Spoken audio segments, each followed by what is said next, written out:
Hi, so my name's Nick. I've just graduated from Duke University, and I was previously at Auckland Grammar, and I've been involved in debating since my first year of Auckland Grammar as a third former, when I joined the school junior debating team. And since then I've been able to go to the Nationals Championships, the Mini World Schools Championships in Qatar, the World Schools Championships in Scotland and in South Africa. I was able to captain that New Zealand schools debating team in Scotland and South Africa, and then I've been able to debate for Duke University in the US as well. So it's given me so many opportunities. Well, I got into debating when I was in my first year at secondary school, and I was inspired by some of the senior level debates that I went along and attended, which were advertised in the school assemblies and notice boards. And I was amazed at how incredibly eloquent and entertaining these speakers were on these very complex issues, under the pressure of having to respond to the speaker before them who was busy cutting down their team's arguments.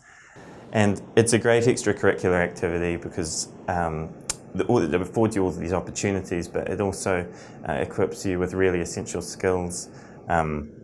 It gives you sort of awareness of current events, the ability to articulate your arguments well, and it's a great community as well. And it's got this real competitiveness to it as well, which is great. It's not a sport, but it still has that same air of intense competition, which sports have. It's got a long history. It goes back to the sort of Roman senators and the Greek philosophers, all the debate, and it's got that high energy and excitement, which kind of comes through this long tradition, I suppose. Well, debating is very relevant to your wider life and your tertiary academic life. It helps you with your ability to research and articulate arguments succinctly, and to present points of view persuasively. And by persuasively, I mean really persuasively. So, by being informed, by showing you understand both sides of an issue, by coming across as neutral, not biased. And so it's got that. It also, a good debater keeps up with what's going on in the news. So you'll be better informed, you'll be better able to handle dinner table discussions or water cooler conversations, if you like. And debating may affect the way you see the world, and you may become more curious in current affairs as you get more into it. And so these are all kind of different skill areas that debating develops. Top universities love to see people who have participated in a wide range of extracurricular activities. They like to see that because it shows that they like to see that you've got debating on your CV, because it shows that you're informed, you're reasoned, and you're probably relatively articulate. So it's a great compliment to your CV if you're applying to these top universities. Well, one of the things debating allows you to do is see both sides of issues that you previously may have only felt you would never compromise on, and so it allows you to, and that's because you have to debate for either side of an issue, and so what that means is you can kind of relate to perspectives that you may not have previously identified with. And that's really important in leadership roles, because in leadership roles you often have to bring a wide range of people, disparate groups together around a common goal. So being able to understand those different perspectives that different groups may have, but then present your case persuasively for why a certain course of action, or present a rationale for a certain course of action, is really important in leadership, and debating really gives you that skill.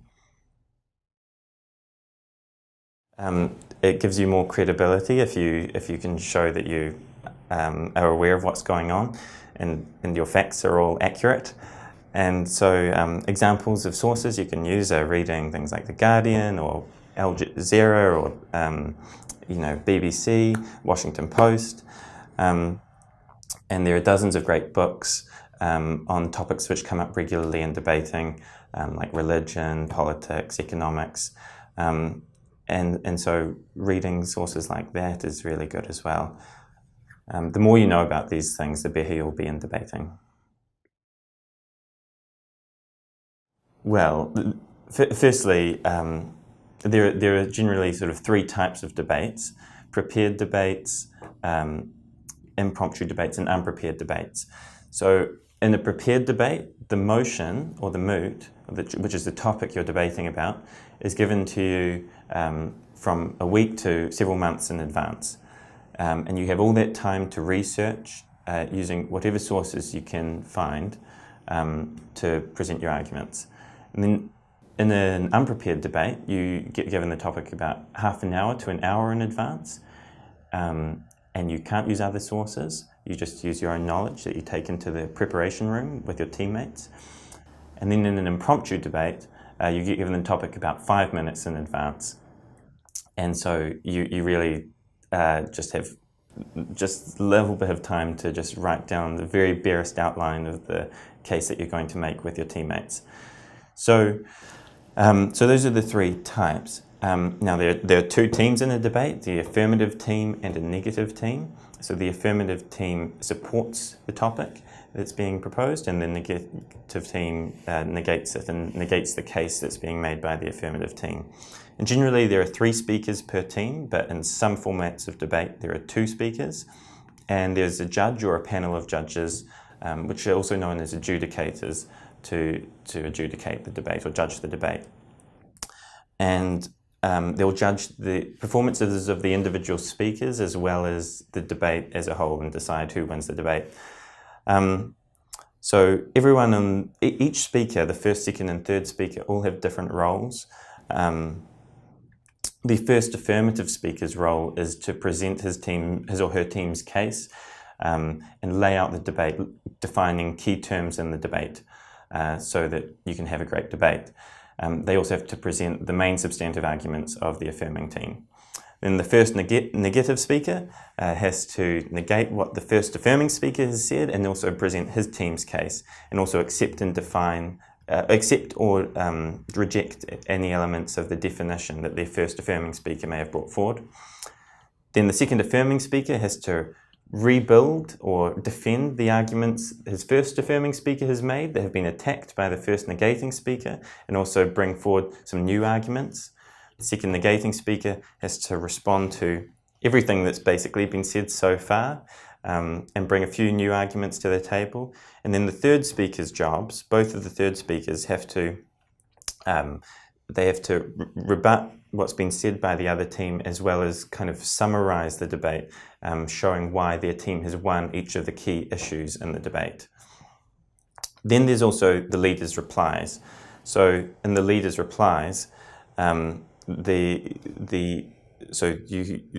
negating speaker, the negating leader goes first, and then the affirming speaker goes last. And their job is a shorter speech, half in the length of the previous speeches in the debate. And their job is to basically summarize the debate that we've just had and show why their team has basically beaten the other team on all of the important issues in the debate. So that's basically what your typical debate looks like.